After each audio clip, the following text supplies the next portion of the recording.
Welcome, everyone. Thanks so much for joining us tonight. My name is Ash. I'm a member of the Firestorm Collective, and I'm really looking forward to hosting tonight's conversation between contributors to the new collection, Building Power While the Lights Are Out, Disasters, Mutual Aid, and Dual Power, moderated by editor Jimmy Dunson. Before we start, if this is your first time joining an event with us, Firestorm Books and Coffee is a 14-year-old worker-owned cooperative and radical bookstore in so-called Asheville, North Carolina, on the traditional lands of Cherokee people. We're an anarchist collective that specializes in titles related to feminism, queerness, social movements, and radical politics. We ship books all across the country and around the world. So if you haven't checked us out yet, our full catalog is available on our website, which I will drop links to in the chat. Firestorm is also a community event space. However, due to the ongoing pandemic, we continue to hold our community and author events entirely online. We did make the exciting announcement last month that our co-op has acquired a new building and is planning to move in early 2023. With increased airflow and ventilation, the new space will allow us to return to in-person events, which we are very happy about. To make our vision possible, we are in need of support. So if you're interested in helping us out with costs associated with the move, I'll drop a link to our crowdfunding campaign in the chat as well. And with all of that said, we do have a list of exciting virtual events coming up. On Tuesday, August 23rd, we'll host a virtual panel discussion on queer activist responses to the global pandemic with contributors to the new collection, Crisis and Care, out from PM Press. So if you're interested in signing up for that or any other events through Firestorm, you can follow us on social media, and I'll also drop a link to our community calendar in the chat. A note for those attending in live audience, tonight's speakers are excited to field your questions. So if you're interested in asking anything at any point, I'll encourage you to submit questions throughout the discussion by using the Q&A function located at the bottom of your screen if you're attending on Zoom, or in the comments if you're following along on the Facebook live stream. All right, great. Moving on to tonight's event and speakers. While global temperatures rise and racial capitalism continues to ravage people and planets, there is a growing movement of movements engaged in decentralized disaster relief, rooted in the values of mutual aid and solidarity. The insights, visions, and experiences shared by contributors to Building Power While the Lights Are Out offer a valuable roadmap to meet the climate crisis head on while reimagining our relationships to each other and the planet. Jimmy Dunson is a writer, activist, and co-founder of Mutual Aid Disaster Relief. Jimmy has a passion for building mutual aid survival programs and has been involved with many movements for a better world, including refugee solidarity efforts, peer support, farm worker justice, solidarity-based disaster relief, and more. Suncere Ali Shakur is a Washington, D.C. native and homeless advocate who has organized in and around issues related to gay rights, police brutality, fair housing, and the World Bank, and is well known as a co-founder of Common Ground Relief in New Orleans. Shakur is organizing in Cleveland, Ohio now, and was awarded Hero of the Year for providing much needed supplies during the COVID-19 pandemic. Janet Kent is a writer, herbalist, and educator at the Terra Silva School of Botanical Medicine. As part of rural organizing and resilience, they have worked to strengthen connections and respect among all people in their mountain community by countering systems of oppression through education, outreach, empowerment, and mutual aid. Just to note that Carla Joy Bergman was also scheduled to join us tonight. They're a writer and organizer with Grounded Futures, but unfortunately they were not able to make it. So we thank and hope Carla is doing well, and we hope to see them somewhere down the line. But as for tonight, Jimmy, Suncere, Janet, thanks so much for taking the time to be here and share your thoughts and insights with us. And I'm going to go ahead and pass it over to Jimmy. Sure. Hey, everybody. My name's Jimmy Dunson. Any pronouns are fine. And I'm going to get started and then give Janet and Suncere a chance to introduce their themselves and their essays in Building Power While the Lights Are Out. Janet Kent, part of Rural Organizing and Resilience, wrote the piece collectively with called Mutual Aid and Anti-Racist Organizing in Rural Appalachia. And Suncere wrote the essay Love My People, Following in the Footprints of the Panthers. But just to get started, dual power, for people not familiar with that term, dual power is a strategy for the bottom-up transformation of society by building up counter institutions that can meet the needs of the people while simultaneously being a counterweight to oppressive institutions in society. And in my introductory piece to Building Power While the Lights Are Out, I draw on a couple metaphors that recur in a lot of different pieces throughout the anthology. And this is cracks and seeds. That, the Zapatistas talk about a crack in the wall.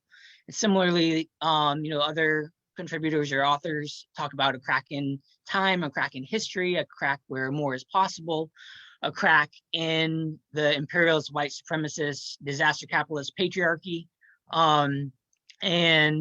What nature teaches us is that to counter that, to widen those cracks, that the most powerful way to do that is not meeting power on its terms, but staying grounded on our own terms, and actually growing and blossoming and blooming in the thousands upon thousands of ways that individually and collectively our movements take. And it's actually, if you look at nature, how it overcomes concrete, it's a seed. Concrete is no match for a seed. That, coming from below is actually the most powerful way to undermine these oppressive institutions. Tupac Shakur has a poem actually about the rose that grew from concrete, and whether it's a rose or a dandelion, an acorn, a redwood seed, whatever seed we might be, or our organizations or movements might be, we need to find our way, deep into the soil and the cracks of empire, and then grow and bloom and blossom. And that's actually the most powerful way to counteract the destructive forces of empire. Capital and the state, seem oftentimes invincible, but so did the divine right of kings, so did slavery, so did the Third Reich. There are many impossible things that we made possible, that our ancestors made possible. We made a way where there was no way, and we can again. How do we take on the white supremacist, disaster capitalist, imperialist patriarchy fortress? It's actually, through creation, through building from below. And it can start with the tiniest bit of liberated space. There's a story that Rebecca Solnit tells in A Paradise Built in Hell, how people after the San Francisco earthquake over a century ago started a community kitchen with one spoon and one tin can. And I can't describe how many times, similarly, we started a wellness center by just, getting our medicine cabinets and emptying it into a collective space, and then saying, all right, this is the beginning of a wellness center. And then massage therapists come, doctors come, and slowly it snowballs and we're able to offer more and more services for the community. And then, we have with mutual aid disaster relief, we have a beautiful solar trailer, and on it is a Arundhati Roy quote. Another world is not only possible, she is on her way. On a quiet day, I can hear her breathing. And there are many, many quiet days after hurricanes and fires and earthquakes and floods and pandemics. And we might, not have the grid, we might not have electricity, but we find untapped power within ourselves and our ability to make something happen out of nothing and build something together. And no matter how small it starts, it doesn't matter. Today we may be, sharing meals with people who are experiencing homelessness, or cleaning up a elder's flooded home after a hurricane, or the floods most recently in Kentucky. In the future, we might be creating infrastructure, water infrastructure for whole communities, or decommissioning nuclear power plants, or, replanting, wetlands, to create a barrier for the superstorms that are coming, across the board. Like everything we do now is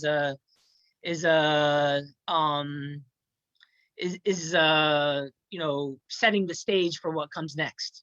And whatever we see that needs to be done, whether it's giving Pedialyte to a child after this extreme heat wave, or, cleaning up the plastics in the ocean, we have to do. The market's not going to save us. The nonprofit industrial complex, the state, they've always abandoned the people to disaster and ruin. And we do have a hope for survival, and it comes from each other and building these relationships and bonds with each other to meet the crisis. We live in an age of crisis, and from my own personal psychological crises, I know that a return to pre-crisis is not possible. There is no return to normal. The only way out is through, and that's where we're at collectively, as well. And I just want to start those, that introduction. There's a number of amazing contributors to Building Power While the Lights Are Out, and they all offer really beautiful and complementary perspectives and visions, and really showcase how that's a really diverse movement of movements and ecosystem organizing at this intersection of disasters and mutual aid and dual power. And so I'm really excited that Janet Kent from Rural Organizing and Resilience and Suncere Ali Shakur are here with us. And I want to give them both the opportunity to introduce themselves and their essays, and then I'll continue with some more questions about their pieces and building power. Either Janet or Suncere, either one, would you like, whichever you would like to go first, you can. Yeah, I can go. Yeah, so I wanted to just say from the outset here that I didn't actually write writing the piece, but I am here today. One of our other members did, but we all looked over it and gave advice, and it was kind of a heavy lift to summarize what we've done, so I just don't want to take sole credit for that. They couldn't be here, but I'm going to speak for Roar. However, just in short, to say that I guess like spring of 2017, a group of us who were living here rurally in Southern Appalachia were kind of overwhelmed with what seemed to be an increasingly polarized field of the way things were being portrayed in the media and the fallout from that 2016 election, and even just the climate leading up to it. The use of different politicians to like build up rhetoric of hate, throw different marginalized groups under the bus to build a base was very palpable, and you could feel the energy and hostility just all around. And living rurally, we also began to notice that there seemed to be kind of like some pretty harsh generalizations being made about rural communities from people around the continent after that, and in more urban spaces, and then sometimes some assumptions being made that were not really reflecting the experience. And at the same time, that election cycle gave a boost to a lot of white supremacist groups and people, militia type groups who were wanting to organize in rural communities that were already predominantly white. And so we wanted to make sure that those kinds of groups couldn't get a foothold right away in our communities. This was happening less so in the North Carolina mountains as it was right over the border in Tennessee, and then some, I think, up in West Virginia and Kentucky as well. But a network of different organizers all through Southern Appalachia began to talk about ways we could support our communities and begin to counter that narrative that this is a white space, which it's not, but also that it is entirely people who are supportive of white supremacist values, basically. And also a lot of the stuff that was going along with that, a lot of the divisive rhetoric, splitting people into groups and using division to gain power while actual life conditions for most people are crumbling and becoming worse and worse. And so I don't want to say everything that's in that essay, but I will just say that over time we realized that though we do want to educate and draw, actually be a voice for creating spaces that are safer for everyone.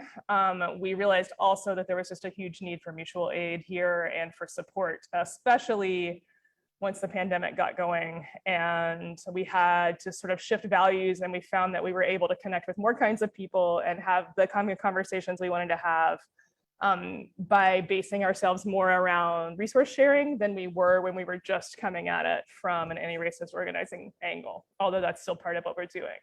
And so we do a lot of different sharing of resources. We give firewood to folks who don't have it. So we have like firewood production days. During the pandemic, we had a weekly food and supply distro that was pretty important for a lot of folks, because a lot of rural people don't have regular jobs that can get you unemployment. And so we saw a lot of folks like falling through the cracks in that way, where there was less capacity to access that resource as there were some places. Because if you're kind of have a lot of hustles going on, this happens in urban places too, obviously, but when there's less regular jobs, you don't have money on the books and you don't have access to that safety net. And in certain states, there's just less safety net anyway, which I'm sure a lot of folks watching this to say. All right. But yeah, so that's basically a summary, and I'll wait for you to ask some more questions after that.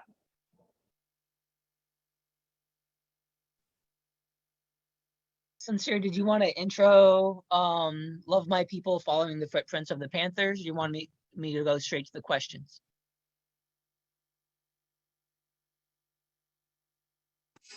I'm gonna try. I got a lot of background noise here. You know what it's like. But when I was a kid, we ate rice and eggs for breakfast, lunch, and dinner. It was a real struggle for my father and I to make it. And I had seen a PBS documentary on this brother called Fred Hampton. And I think he was like 20 or something like that at the time. And I was just so impressed that this young man, that this brother had started children's free breakfast programs. And here I am, this kid in the 3rd grade, not really eating well. And I seen the breakfast and the cereal and all this type of thing that people that look just like me was doing for children who look just like me. Because oftentimes, you know, in the Black community in the Black community, we hard on each other. You know, we tell each other things that, you know, certain hopes aren't possible. And when I saw the Black Panther Party, you know, Fred Hampton, put it into action, put things into action, to go into the community, to change things for the positive, to feed children, to set up survival programs like clinics, free grocery programs, shoes, vaccinations, rides to the penitentiary. In the third grade, it captured me. And I told myself, you know, when I get older, I want to be just like this guy, Fred Hampton. And that began my love affair with the Panther Party. And before I came to Asheville, North Carolina, I was severely educated by some really cool former members of the Black Guerrilla family and members of the Black Panther Party as well.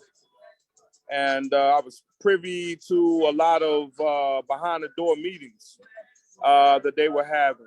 And the elders would come to my home, namely Shuja Graham, who at some point he was the supreme commander under George Jackson, you know, in the 70s, Soledad brother.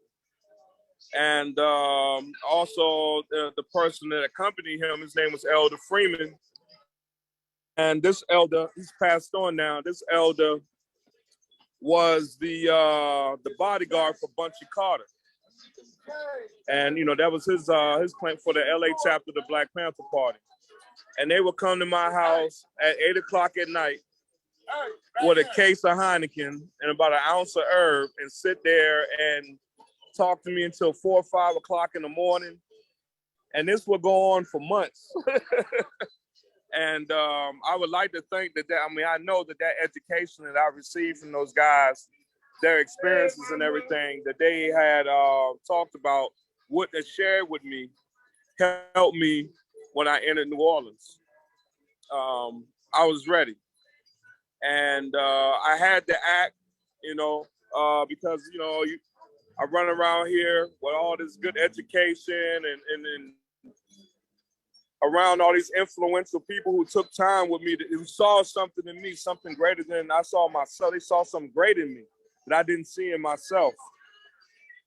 So when Katrina happened, it was like everybody else. I was like, oh, well, you know, the government's going to go down there with boats and food and water and everything's going to be just fine, you know.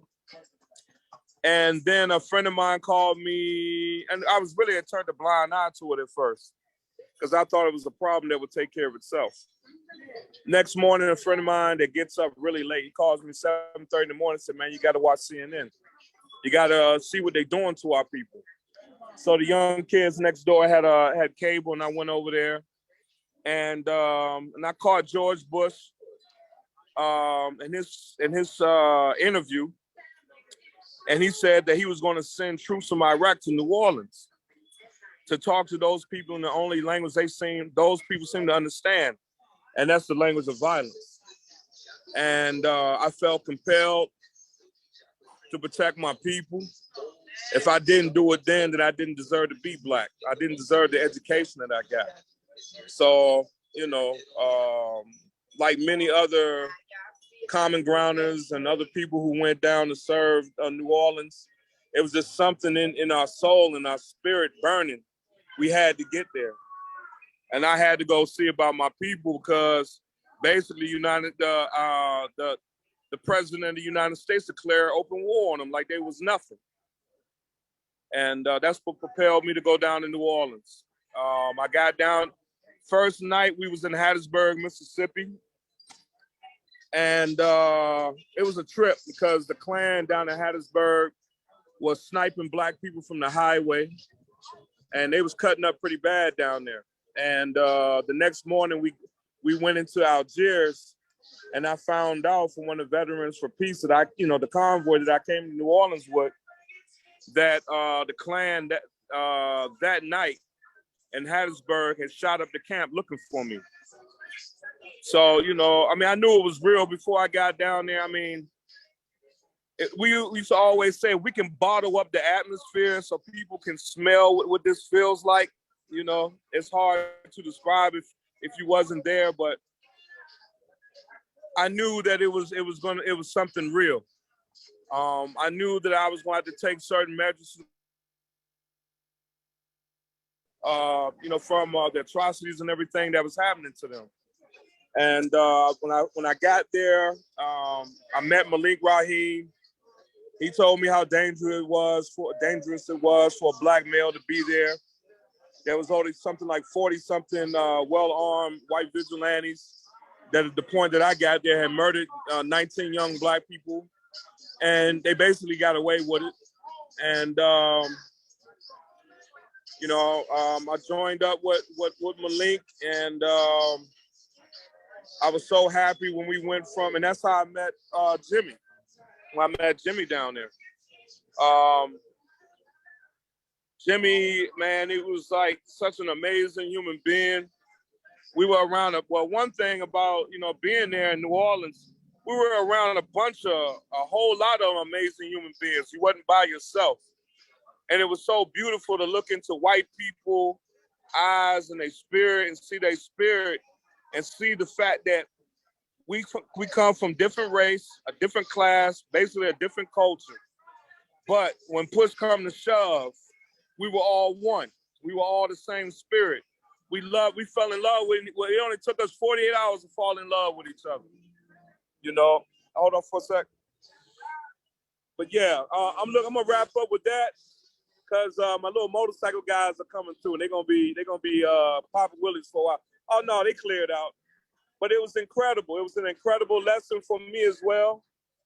To see that not only black people are the enemy of the state, but poor white people are the enemy of the state too.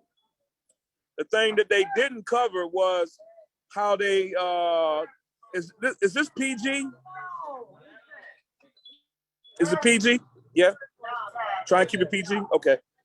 Well, when I was there, I seen white people, a board of white people, well-to-do white people, block off every avenue for poor white people in the area that I was in St. Bernard Parish to get any type of relief, any type of aid.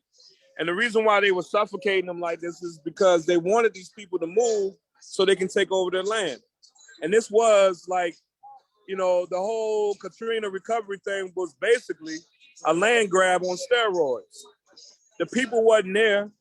The insurance companies is helping them out by lying. You can have, being business with this company since the 1950s. But if you didn't have the paperwork, they would lie and say they don't know anything about you. And this is the reason why we can't pay you out. That's why I advise people to live like it down the Gulf Coast and places that's frequently hit by hurricanes, laminate your insurance papers. So you can recover them, after the water go down. But it was, New Orleans was an incredible experience for me that will forever has changed my life. I am so proud to be a part of a very unique fraternity of men and women. They're very brave and very loving, and it was kind of it was a little bit like a competition. Like I used to try to get up earlier than Jimmy, but he always got up earlier than me and packed his truck and be gone by the time we got it together, And I never forget Jimmy. And one of the most challenging times in New Orleans, at that time period in the beginning, where I had to carry a 9mm rifle, we talk about this mucho bullshit about how you want to be all militant and carry guns and all this type of craziness. When I got there, it was real. It wasn't about being mucho macho. It was about saving lives and sacrificing your life for others so they could live to keep serving. And my little buddy right there, Jimmy, he would sleep by the front door. He didn't believe in dealing with guns, anything like that, but he would use his body as a shield if, the house was fired upon by either vigilante or police department, because they had made threats to wipe us all out. And they also made a move to wipe us out, but everybody that they wanted to wipe out wasn't there at the time. So they just held shotguns to everybody's stomachs, and abused certain people in front of people, one night. But how I see the future, I am going through a lot of mental health issues and all this type of thing because of my experience down there. But the only thing that really kind of make it worth is to see all these young people and these mutual aid groups popping up all over the United States and popping up all over the world. So our sacrifice that we made, you know, was not in vain. The world heard us, and they started organizing themselves, you know, using parts of the model that we use for Common Ground. And I'm extremely proud of it. I don't never do anything else great in life. I'm so proud to be a part of that fraternity, that group of people. And, you know, and we're in mutual aid, disaster relief, and everything. Mutual aid, disaster relief, MADR. Jimmy took the best parts of Common Ground and reformed it into MADR. You know, and I'm so proud of the brother and, you know, putting together MADR, you know, and showing that shining example of what mutual aid truly is. You too, Suncere. There's a number of us that help do that, you know, you included. Right on, bro. Right on, bro. But yeah, but I remember you on the back porch going through all them old papers like, look, I got this idea. But I can dig it, and you're correct, And I'm not lonely in this world. The other people that don't look like me or share the same cultural values as me, but they have that heart, that emergency heart. And I'm so proud to be a part of those people and see that reflection in other people. And hopefully this thing will live on. Mutual aid, I always say disaster relief is basically the new activism. You know, organizing around, you know, disasters. It's not going to stop. I think last year we had like something like 22 hurricanes or something like that, you know, and floods and earthquakes and all this type of thing. So it's a great opportunity. The Japanese have a saying that, you know, I'm paraphrasing, but great tragedy is great opportunity. You know, and when disaster comes, there's great opportunity to rebuild a community, a collective of people, like Jimmy was saying, to get, you know, to empower them from the bottom so they can rise to the top, so we can all rise together. And I'm gonna wrap it up with that. Awesome. And, you know, Suncere, in addition to being part of Common Ground, was also part of Occupy Sandy, relief effort after the earthquake in Haiti, and, you know, mutual aid disaster relief into the current day, doing programs, you know, in Wilson Towers that you see in the background. I did, you know, want to touch on, you know, like something that both of you all mentioned in your pieces, in your essays. So can mutual aid organizing prevent or reverse far-right or white supremacist organizing? And can you share an experience related to this? Janet, do you want to go first? Sure. You know, I think that's a challenging question for sure. I will say that it's interesting, as Suncere was saying, like mutual aid is the new organizing. We're not the only people noticing this, you know. I don't know if people have been seeing this, but like far-right groups, some of which started in disaster relief, are beginning to organize mutual aid hubs around the continent. And I definitely know some of that started in Louisiana with some of the folks who are organizing around Cajun Navy style boat rescue, have formed other cells that are involved in other kinds of work. And so we're not the only folks who see the potential in this, the people who are doing the kind of work we're all doing. And so I do think that just in the fact that we are living under a failed state with an increasingly extractive and exploitative economy. And as those gaps become larger and there's less and less access to resources for folks, we're going to continue to see more and more far-right groups understand the potential for mutual aid support. I definitely know there's quite a bit of that kind of work going on in Northern California right now. And so I do see setting up on the ground, roots, place-based support as for the ongoing disaster that we're all living through, that can definitely mobilize when there is a more extreme kind of disaster within the ongoing disaster, I think is a way to offset the chances of that work being done by someone else. And so I do see potential with that.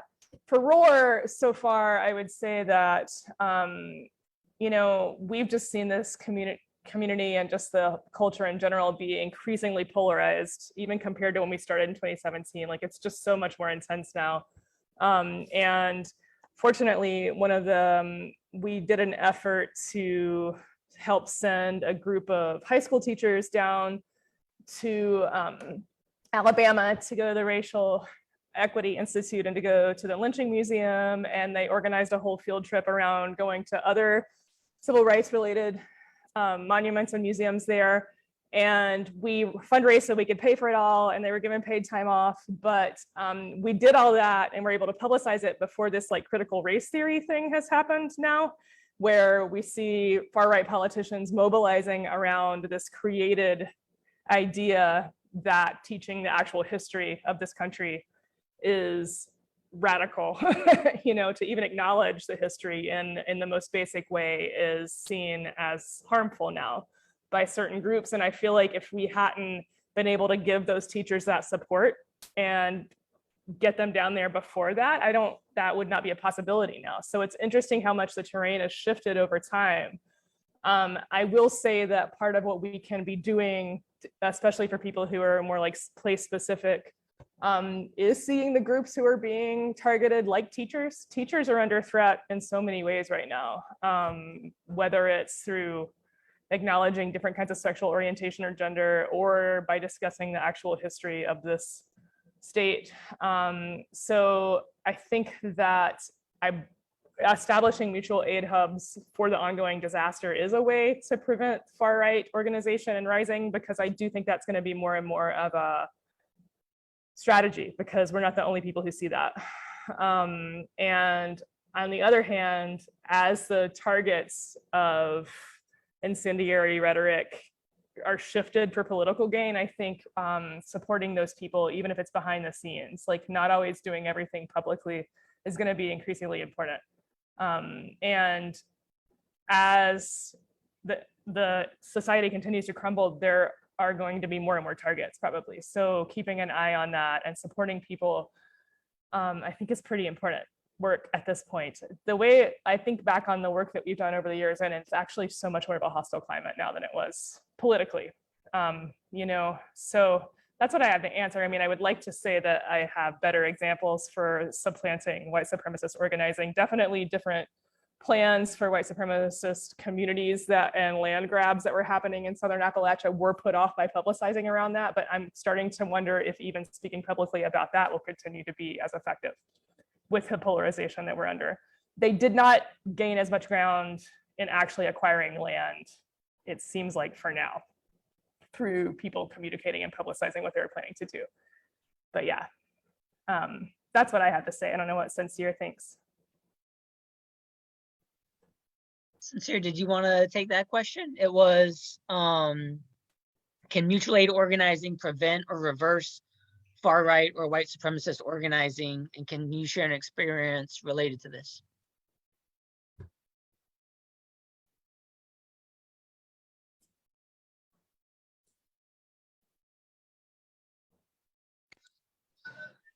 I had an experience when I was in New Orleans and in St. Bernard Parish. Me and my partner, we rolled up on this house that had the biggest rebel flag you ever want to see, you know. It was probably big enough to cover about 3 U-Hauls. It was huge, flopping in the wind.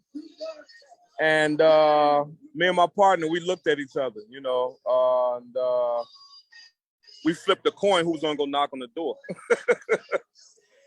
And of course, you know, with my luck, I lost the draw.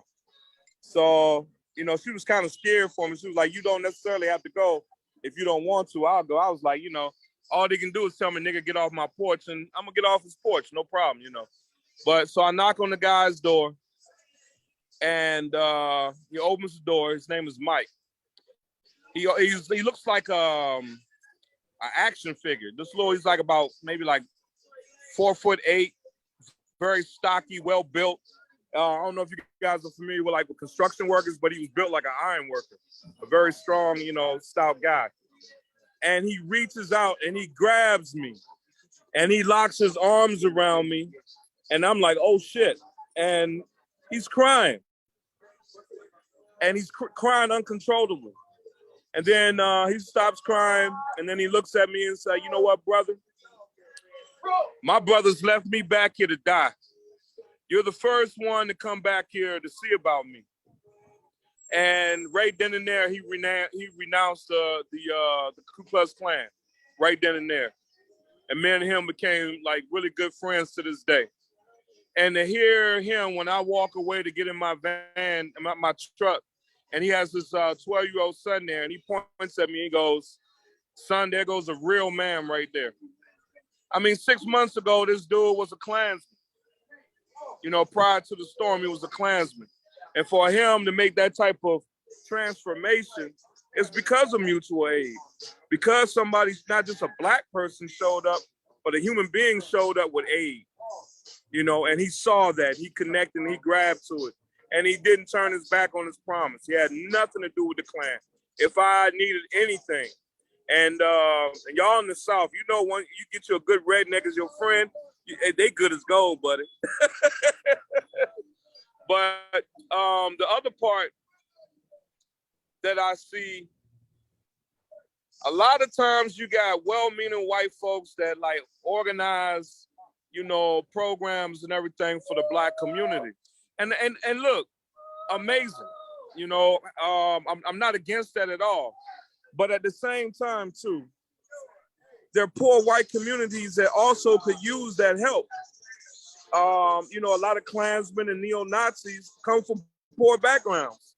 So if you could take some of that and go back to your own community and deal with, these trailer parks and such where these people are at, and build children's free breakfast programs for them, and begin to educate, re-educate them on who the real enemy is. Another example of the mutual aid is Fred Hampton himself, and the Young Patriots, all white organizations. So yeah, I mean, it's possible, but dealing with racism, it's going to be an uphill battle. So we got to, stick together, make sure that we have programs that can help out with people that suffer from mental health illness dealing with this work, because it will burn you out. There's not a lot of us, but now there is, though. There's a lot more of us than it used to be. I used to get so sick and tired traveling to the West Coast and see the same people I used to meet with on the East Coast. It used to be a very small circle. But hopefully after, about 10, 20 more years, we won't have that problem anymore. It seems like mutual aid is going through dialectical materialism. It kind of started small, with some of the things that we did in New Orleans, and now it's taking this proper process for growth. And I see a great potential for growth in that, But the other thing too, one thing I'm really proud about MADR is I can help in Haiti, but I can also help feed my people here, who have to deal with fucking trauma and racism, the gut, we in the belly of the beast. People don't get drunk, people don't get high and use heroin and fight each other for nothing. It's the trauma that they had to go through trying to survive here in America, and it's overwhelming. So I'm pretty proud of MADR. Before I had my little grant money and all this type of thing, MADR would send me money for food. MADR would, send me things so I could take kids to the basketball games and this type of thing. Get their clothes washed, because this right here is a 24-hour disaster. And it's all across the United States, And they say you strong as your weakest link. The universe put me here, and I'm proud to serve here. Even though they drive me fucking crazy most of the time, but I love my people. And it's a lesson for me not to be so fucking judgmental. I'm not here to judge people. I'm here to assist them. The universe don't care about my feelings and how I feel about this, that, and the third. Either you're going to do the work or you're not, and I choose to do the work. So, and I'm so proud of MADR being, giving me the support and help, and hopefully, other mutual aid organizations can help, their Black counterparts as they struggle, to bring mutual aid, and hope, to their projects. And I'm gonna close with that. I guess that brings up another question that I had. What potentials do you all see for mutual aid and building counter institutions to move beyond what small pockets of activists do to grow into an even larger movement and win? And how do we achieve this? Janet or Suncere? I can take a turn. I mean, this is like a dream. Also, it's hard to to dream that, but we need to dream it for sure. I think that we're moving into an era of increasing polarization in one way, but also it's multipolar. We're already kind of creating these networks and nodes of care and nodes of exchange, and things have changed so much. I actually lived in New Orleans before and after Katrina, so I was down there when that stuff was going on, and how much things have changed as far as response and lessons that were learned from the early big relief efforts like that. And I was really glad to see that part addressed in the book. So I'm grateful for that. But what I think is going to be really important is very grounded, place-based, rooted systems of care, because as Suncere said, and as what I've been seeing here too in rural Appalachia, is just that the disaster is just ongoing, and it's all the time. And having something already in place where through the network and of the nodes in the multipolar world that we're creating, that's not just about two poles, means you can get a lot of resources accessed and kind of move stuff around and build power that way, and support each other in all of the ways that we need to support each other. And I think about, there's disasters that are hard, that obviously you can conceive, of course, that's how things would happen. But when they actually happen, like the flooding in Kentucky, what happens when you get torrential downpours of rain at a place where there has been strip mining and mountaintop removal for decades, and there's no forest to soak up all that water, so we have disaster upon disaster, and the disaster is the economy, the extraction economy, and the disaster is also the removal of the natural systems that would deal with that water when it comes. And then the climate on top of that, the climate chaos. And so that there are already people in place there who are doing that work means they have things in place where we can all send resources, and we should probably share those here too, because that is the current disaster that needs support. But just seeing one after another, in our networks, whether it's fires or flooding, heat waves, all the different things, having folks in place with systems of support so that we can share the resources, that is one important way to build power. I'm grateful that it seems that our models of mutual aid are moving away from the parachuting in model and having tons of folks show up from other places who then also need to be fed and cared for while they're there. And also because of what Suncere was saying about how the burnout happens when you have the same people doing all of the care work and all of the showing up to do relief, then you have a lot of people bearing the trauma of witnessing one disaster after another. And it's not going to be sustainable for us to continue to have the same people always responding, whether it's locally or across the continent or across the world. So what systems can we put into place to care for ourselves and our communities and for each other? How can we enforce breaks and call each other out if we're not taking breaks and moving from disaster to disaster, or moving or never resting or just working all of the time on whatever, because our identities can get really wrapped up in this work, So I think that the network of nodes is really important in territories, but then also taking breaks, having people grounded and rooted in space, in place, place-based work, where there's already systems and people who have the connections and know the needs and know the terrain, rather than showing up and having to assess the terrain and try to make the connections and build trust. Because if we're trying to build trust, it's not going to happen immediately, although it sometimes has to in certain situations. There will still be some distrust. So I think that I'm grateful to see more rooted work happening. And I think that we can build on those networks and support each other and see each other all as like nodes that are not only sharing resources, but sharing our experiences, like what works, what's not working, what lessons might be learned and shared in other places that are similar, you know? So I'm seeing a lot of that potential. And also, as Suncere was saying, like the growing interest in this, which is like necessary for survival, means that there are more people. So I'm hoping that more people will also know they can take breaks sometimes. That would be cool. That's what I see as the potential for sustainability in this, because the burnout is real. It's really intense.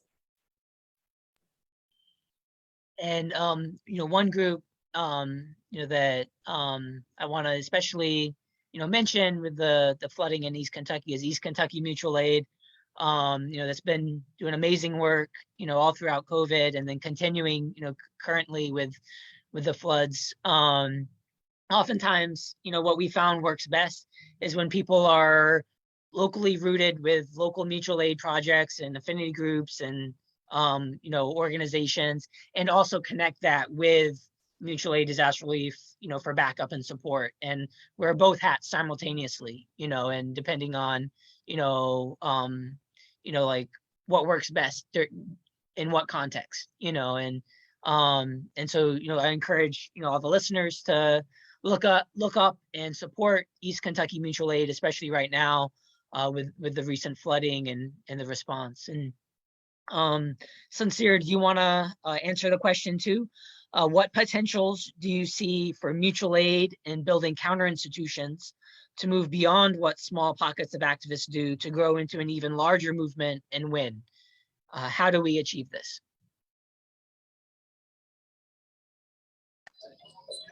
To be honest, I really don't know how that's going to happen, because human beings, it's such an ebb and flow. I've seen organizations and movements make quantitative leaps, and for one reason or another, sometimes it tends to fall back, and then we have to start all over again. So, I really don't have an answer for that. For me, it's almost like, throw something up against the wall and see what sticks, and move from there, because people are, the handful of people that get it, that's fine. But we're not going to be able to shake anything until we convince people who don't see things the way that we see them, to take part. Also, we have to be creative with how we're organizing, not be so rigid. I'm a Marxist and I believe in this and that's it.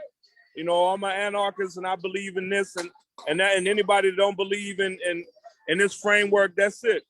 No, we're going to have to be artists. We're going to be artists. We're going to have to figure out ways, in which we did. One of them was a fine example in New Orleans. We're going to have to find a way, a true activist, a true agent of change has to find a way to weave all those different fabrics together, because I don't want to rise above the rank and file. I want to rise with the rank and file. So, I don't know exactly how that's going to look in the future, or how that's going to come about. Hey, baby, how that's going to come about. But, with all the atrocities and everything that's going on in the world, hopefully we get more and more people that would join the ranks, And I also wanted to answer a little bit of the last question too, about, how mutual aid can deal with a racist system. Now, my own personal experience, I've organized around white people who were good-hearted, very skilled, but they had that you know, they had some things going on. They had some issues. But I felt I didn't mind being a racial axe grinder, because I felt as though through struggle, you know, we get to learn each other and we can work out. I'm not perfect, you know. I had to deal with sexist issues and all this other type of thing. I'm not perfect myself, but through struggle, we can help each other iron out all those little wrinkles, you know, in the material, you know. But as far as like what that's going to look like, mutual aid is going to look like in the future, and how we can build into a bigger institution. Actually, I'm scared for it to be any bigger, you know, because it might get co-opted. You know, one thing about another lesson we learned in Common Ground in the very beginning, we were the loving collective. You know, nothing could break us, but it got bigger. And a lot of principles and things that we held dear in the very beginning got diluted, and it got bigger. And, you know, and human beings are human. You know, you see money-making opportunities and resource opportunities, and you know, maybe some people are doing it for vanity. You know, look at me, look what I'm doing. You know, but yeah, I that's a good question. That's a very good question. But at this time, I really don't have an answer. For me, this one had to unfold.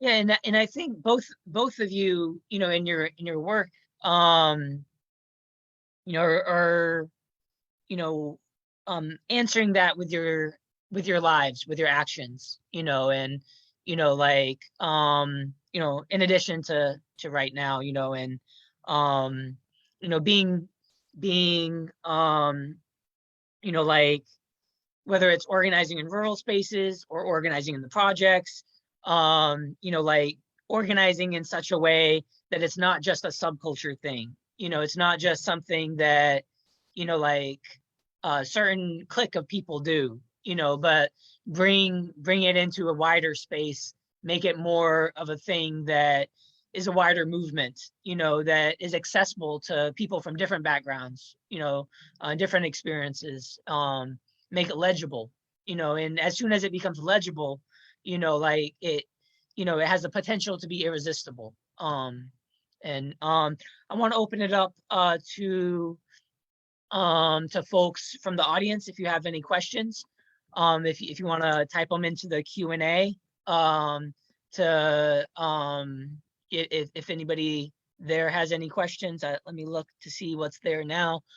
One person asks, I would love to hear y'all speak to sustainability past the first few months of initial disaster relief.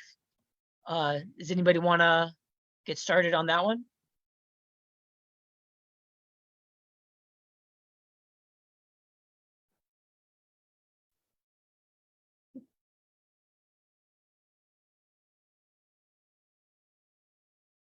I think I'm going to repeat your question for everybody, but that like what's sustainability past the first few months of disaster relief? And I think this speaks a little bit to what I was saying earlier just before, which is that like burnout is so intense. And like when we're talking about also like communities where there's kind of one disaster after another, like in Southern Louisiana, with the hurricane season getting longer and longer, with a situation where people are not even rebuilt partially or repaired from the last time that there was a hurricane or flooding, you know, and you talk to people down there and they're like, I'm tired of being resilient, you know, like I'm tired of that being what getting praised for this thing that I just want to be over, you know. And that's like folks on the front lines of the climate chaos and crisis, you know, but increasingly that's becoming more and more of the territory, right? And then so as far as like, what does it look like to have sustainability in the situations like that, where there's kind of just like another, you know, one after another. One thing that I have been thinking about is really wishing, and this is not something I've seen us people doing very much yet, but I've been really wishing for there to be more like mental health services in these situations, because, you know, we can definitely support folks and get resources places and help get needs met. But when there are these like events over and over, like I have so many friends with hurricane PTSD, right? And having that activated every year during the season, having that activated by another storm, another terrible neglect, another bureaucratic nightmare, dealing with FEMA, whatever the things are, how can we actually like build up strength with mental health services? Because I think that that part is really not something we've gotten down yet, you know. Personally, I think that would be helpful, which again needs to be like more on the ground, and then supporting someone and ourselves doing the work in with that trauma and ongoing trauma while people's material needs are not even being met, you know. Like, I mean, it's just like it's a big issue. And so it's hard for me to think about sustainability without acknowledging that it would be great if we could also have therapists, somatic therapists, all kinds of folks like that down when in the immediate aftermath, so that honestly less damage is done in those acute times. But I want to add in this moment that when you start to study trauma and disaster studies, that people who actually get a chance to help themselves tend to do better and mentally in the longer term. And so as much as any kind of disaster work could be framed and can be executed as solidarity work, where people are doing more of their own help, and it's not so much like outsiders just coming in to help, although there's going to be some place for that as well. In what way could we work harder to make it feel empowering and give more agency and autonomy to the folks most affected? And again, care for ourselves, because I think that putting our own trauma onto these people is not awesome either, which is definitely easy to do without meaning to. So my ideas about sustainability have some to do with acknowledging mental health, but also like increasing the solidarity elements of that work for disasters. And I think to add to that, I totally agree. You know, I totally agree. And, you know, like you know, like my personal crises and disasters, you know, internally, very, very linked to, you know, my responding to, you know, disasters externally. And so I definitely want to echo that, and that's one thing that I really value about you know, Suncere and then other people involved with mutual aid disaster relief is, you know, like how people give each other grace, you know. And you know, like a lot of us have experienced a lot of trauma in doing this type of organizing, and, you know, rather than, you know, like Carla's not here, but rather than the rigid radicalism, you know, that is, you know, present in a lot of our movements, you know, there is a need, you know, to be gentle with each other and to be caring and to be loving, you know, and give each other grace. And I've experienced that with mutual aid disaster relief, and it's, you know, people have been there for me, you know, and many times when I haven't been, you know, all together, you know, and haven't been my best self, you know, and that's meant so much to me. Again, another example of how, you know, like we can build beyond the first couple months. I think the Centros de Apoyo Mutuo in Puerto Rico have a beautiful example of it, of that working out. You know, since Maria, you know, they took over, saved formerly government buildings and turned them into mutual aid centers. And these centers, many of them are still ongoing. You know, it's been, you know, close about 5 years since Maria, and they're still taking over more, you know, formerly government buildings and turning them into, you know, all kinds of different types of community programs, whether it's, you know, free internet and computers for the kids, or the community, you know, kitchen, you know, free food for the people, or acupuncture, different things like that. And one way, you know, that mutual aid disaster relief has supported those efforts is through solar infrastructure. You know, helping outfit those that physical, tangible mutual aid infrastructure that the Centros de Apoyo have with increasing their energy autonomy. It was about 8 months, 10 months in some places that didn't have power after after Hurricane Irma and Maria on the island, and having solar infrastructure that is off grid that can continue to provide for the community in situations where the utility breaks down. It's a way to strengthen that autonomy and self-determination of impacted communities. And so I think that's a perfect example of how like communities can like build for the long term. And there has been examples where the local municipality wants those buildings back, but they're not able to do it because the centralized mutual have built so much of a base, by providing for the community and being there for them in their time of need. The authorities, even though they might want to take those buildings back, they're not able to because of the power calculus.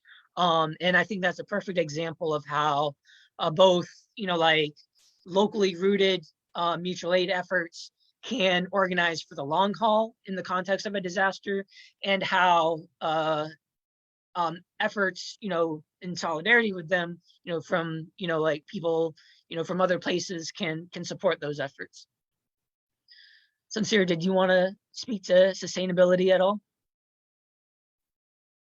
You actually reminded me of one thing too, which is, and I meant to shout this out earlier, but I did want to say that another in Bolbancha, which most people know as New Orleans, another Gulf is Possible, which is a woman of color led grassroots organization that is building power in face of the ongoing disaster and working on all kinds of awesome projects like food sovereignty for Louisiana and the Gulf area. But also they have funded a solar powered pirate radio station, Bolbancha Liberation Radio.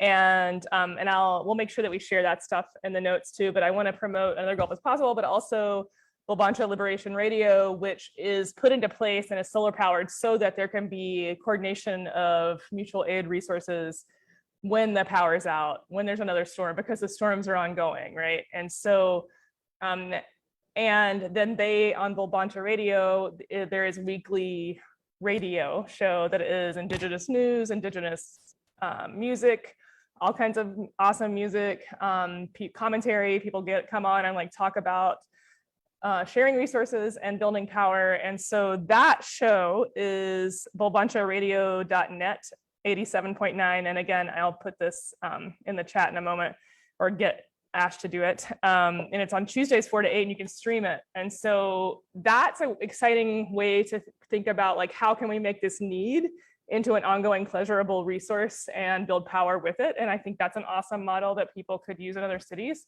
especially if you're somewhere where the grid's going to go down really regularly, right?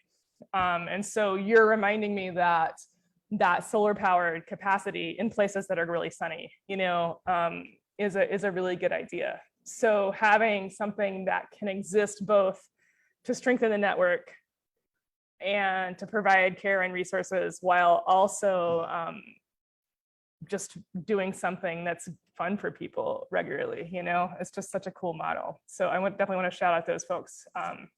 And Another Gulf is Possible is doing a lot of other good work too. Just wanted to say, they have been an inspiring project to watch because it is building upon that framework created through disaster, but making stronger everyday life for the communities involved, for sure. So. And another network that I want to mention is Indigenous Mutual Aid Network. There's been a number of Indigenous mutual aid groups that have popped up that are doing really amazing work. Clee Ben Ali has a piece in the anthology that is really, wonderful and beautiful and powerful. I think, like the Indigenous mutual aid perspective and vision, like I feel like, especially in Clee's piece, it really highlighted how mutual aid does not have its roots in European ideology and wasn't invented by Kropotkin, and that, like, regardless of what it's called, like these ways of being with each other in relationship are centuries and millennium old, and it wasn't something that was invented by a European philosopher or anarchist, and that there's ways of conceptualizing mutual aid that transcend like anarchist ideology. And Klee's piece as well, integrates like ceremony and prophecy, in addition to resistance to resource colonialism, in that conception of mutual aid. And so I encourage people to definitely read that piece and look up Indigenous mutual aid as well, to connect with folks organizing in that way.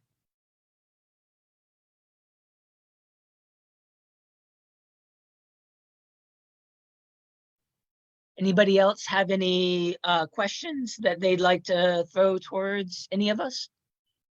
You can write them in the little Q&A section on this chat box.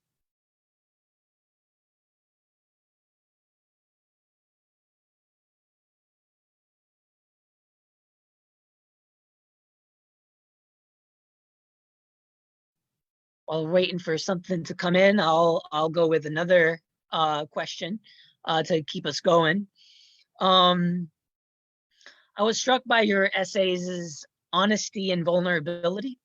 In different ways, both pieces carved out more space to do this work authentically, either personally or organizationally. Why is it important for you to be vulnerable and honest, even when this doesn't fit others' preconceptions or misconceptions of revolutionary or militancy?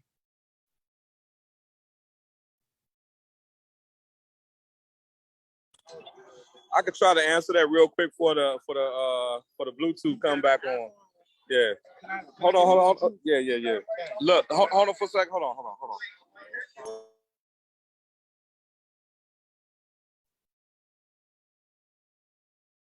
Maybe I'll talk for a second. You got it? Okay. I was just going to say that I think that doing this kind of work can be, you have to be pretty humble. You have to get outside your comfort zone. And if you're actually working with outside of whatever subcultural bubbles people exist in, requires vulnerability and humility, because we don't always know what we're doing. And a lot of times we might not even know very much. We might a lot about a lot of things that different communities we work with know a lot about, right, too. So that's vulnerable space. But also, like, you just don't want to come into this with like a lot of ego. And I think a lot of people, like I mentioned earlier, can get really identified with the role of organizer or relief worker or whatever the things are. And so I'm really grateful to the member who wrote the piece, and also to everybody in ROAR, partially because I think that when you're in it for the long term, there has to be a certain level of like softness with each other and vulnerability. And I feel grateful for that. And the way that Suncere was talking about y'all's relationship, down there, holding space for each other, was really beautiful too. So I will let Suncere talk now, if that feels like a possibility. No. I mean, just a small piece, I think my vulnerability is one of my superpowers. I don't think you can really do this work honestly if you're not vulnerable. If you're not vulnerable, then you're there for something else. Like you were saying, it must be ego driven, But hopefully, even if, it's almost like church in a way, activism, it's like a lot like church. You come as you are. And hopefully, if you're around the right type of people, the baggage that you came with, through the work, through the struggle, being around other amazing people that can help you, through your issues, if you want the help, then you can come around and serve like you're supposed to. And that's with that vulnerability and with that honesty. It's something that I work on like every day. You know, my vulnerability.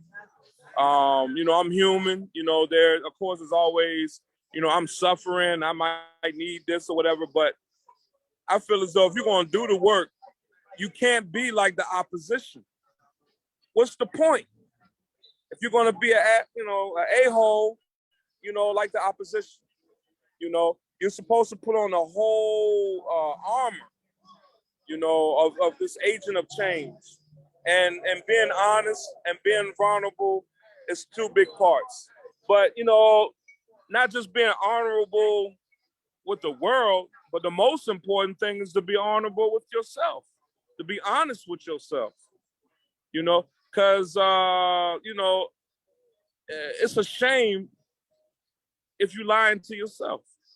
That's one of the greatest sins, you know, I feel, you know, to lie to yourself, you know. So, but yeah, honesty and my vulnerability is one of my greatest attributes toward this work. If you don't have both of those type of attributes for this work, then you're not really gonna, you know, it's not gonna be sustainable, you know. But the other piece too, real quick, that I like to add, me personally, how you treat the women in your circle, how you treat the women in your outer circle is way more important than a whole lot of other stuff, you know.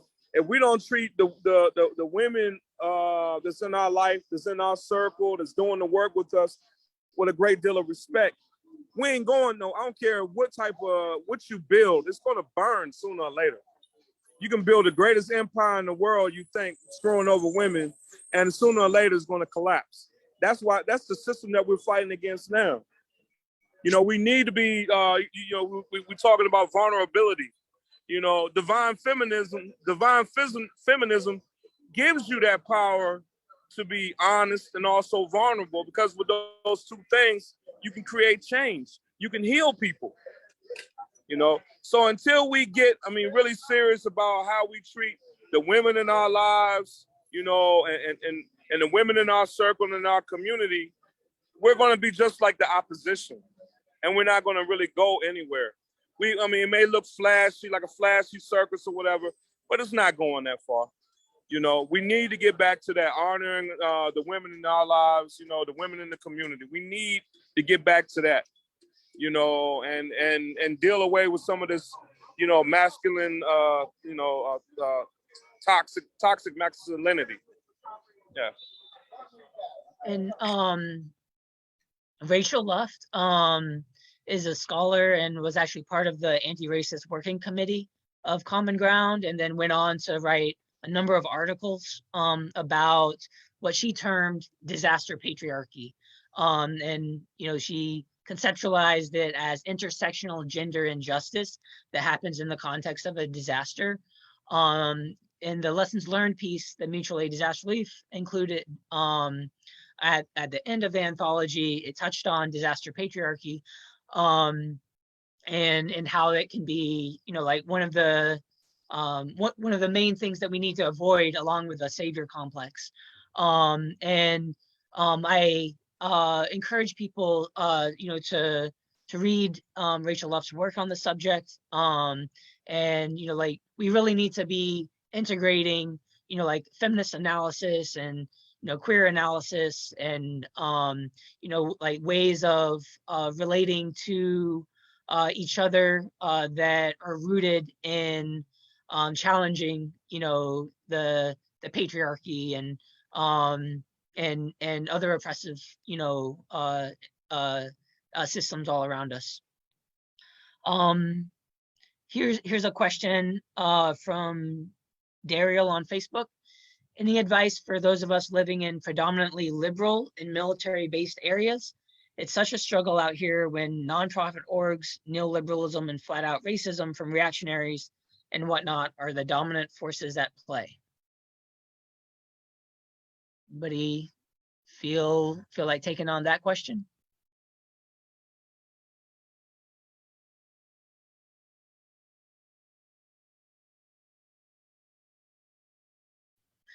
I guess one thing to touch on, I'm not sure if it was Carla's piece. I think it might have been Carla's piece.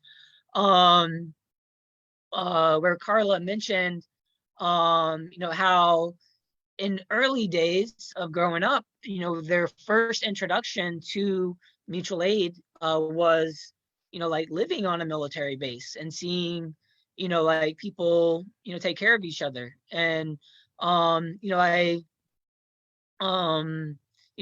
there's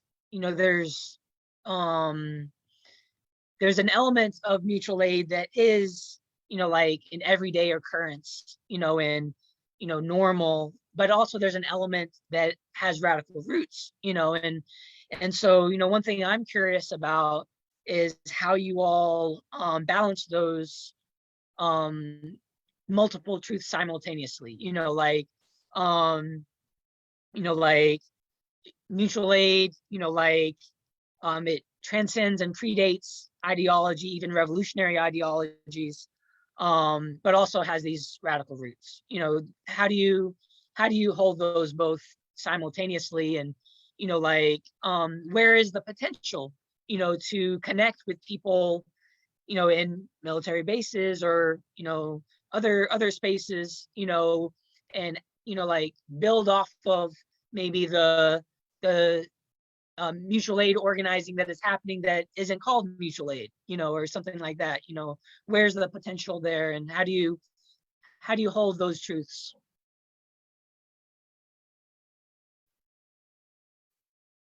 Yeah, it's interesting, Jimmy, that you brought that up, because I was thinking here about how, where we live in rural Appalachia and are organizing, like our neighbors who have a very, very strong ethic of mutual aid, but they would never call it that, right? But if somebody has, if someone in my neighborhood had a heart attack, which this has happened before, like everybody would bring all their canned food, they would bring all the firewood over, like make sure the people that person and their family could make it through till the person was capable of helping again. And if not, then the care would be ongoing.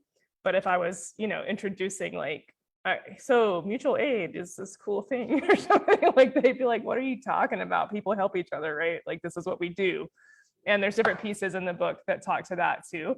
And I think that I was thinking that too, because in the question about being in liberal places, because we still, we have a lot of friends who organize in Asheville, and definitely it's interesting when groups who are working on mutual aid, if you're interacting with folks who are in like Latinx communities or other groups of folks that are just like have always been practicing mutual care and support for survival, they're just like, okay, you guys call it this thing or something. And it's kind of a funny disconnect where people have to be like, why are you naming this or something? But the fact is, in the culture that we live in, which is so the dominant society is just trying to separate people, keep people from supporting each other. Not everyone grows up with that, unfortunately. And so I think that we can learn a lot from the folks who are already doing that kind of care, if it's not something you're already used to. And I find that in a lot of, like what you were saying, like in military base areas, there may already be that kind of support happening. It's just not being named and organized in that way.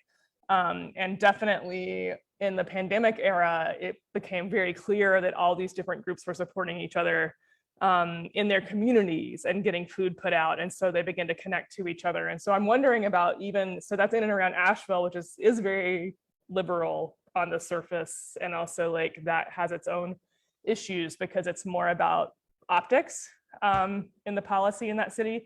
But that there were all these groups organizing for survival to distribute food, and eventually people started connecting each other, So I'm wondering if in areas where this person is talking about, if there isn't that already happening, it's just not people that people come in contact with, right? And so looking for the places it's already emerging and figuring out ways to help and tap into that. Suncere, do you have thoughts about that where you are? As far as how to move in those type of conditions, I would have to be there because I don't know. I would have to be there to get a true understanding of the type of conditions that you're talking about, the day to day. But I can't. But one thing you could do, if you're not already doing it, please forgive me, Facebook person, is you could go to the military food, the grocery store, and see if they will be willing to give you donations of food, toothbrushes, soap, diapers, this type of thing. And, distribute that, in parts of your community that need it. That's how actually I got started with activism when I was 13, 14 years old. I used to help out with this organization called Fatima that was feeding like 2-3 communities. We would go every Sunday to the military base and to the grocery store. They would load us up with a little bit of everything: food, toothbrush, diapers, laundry detergent, everything. And maybe through that relationship with the people there, and they understand what you're doing and everything, and they help you out. I'm sorry, it's kind of hard to keep focus, but yeah, that's I'm gonna wrap it up with that. Yeah. Yeah, and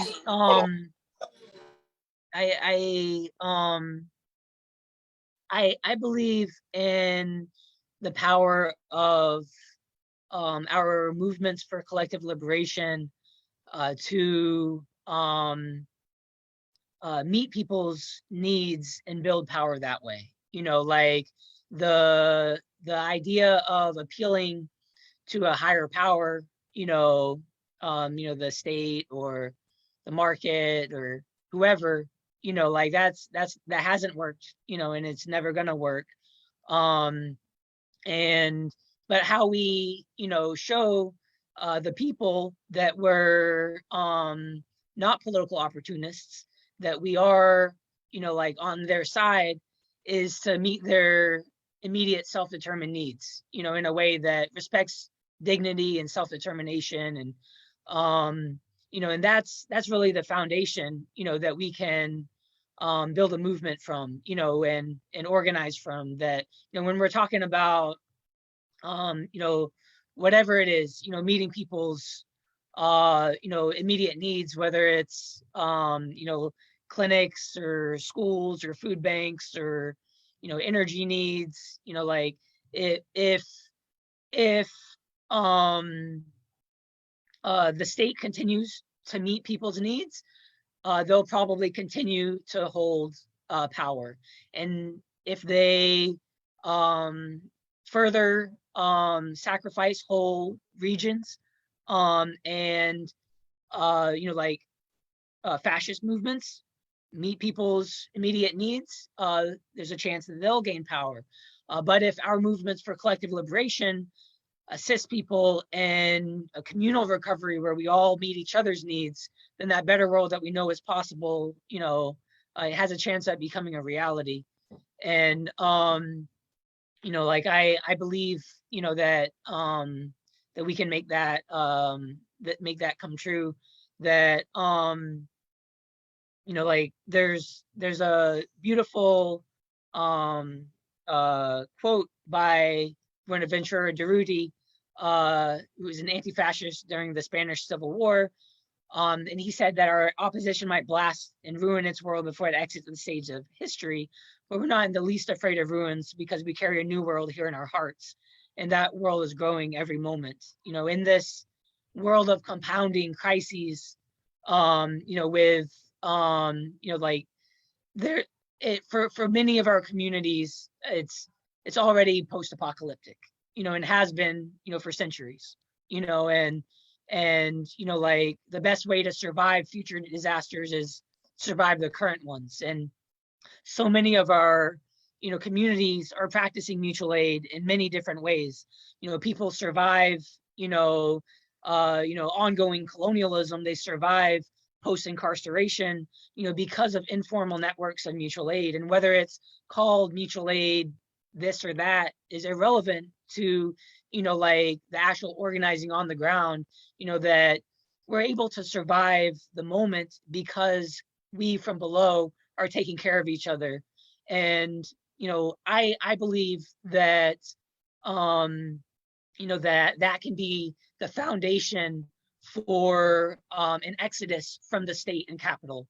That our ability to have these relationships and take care of each other in loving, beautiful, kind, powerful ways, that can be the foundation that I hope a new world, builds off of. And whether it's called mutual aid, or something else, like that I think that's the challenge for us all.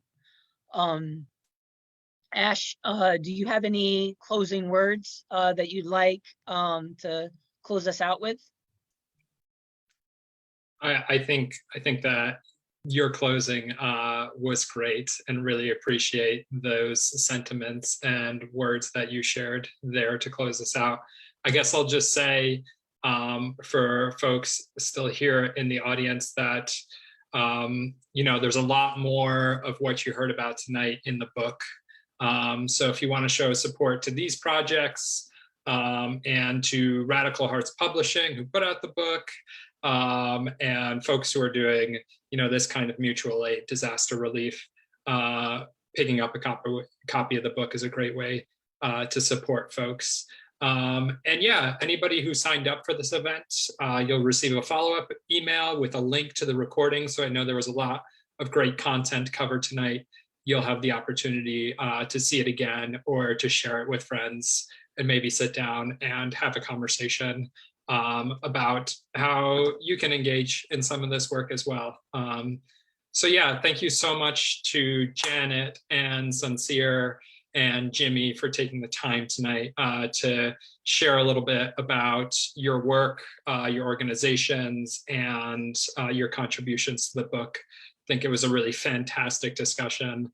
And thanks so much to everybody who was here in the audience and contributed really great questions as well. I think it was super engaging. So yeah, that's what I've got.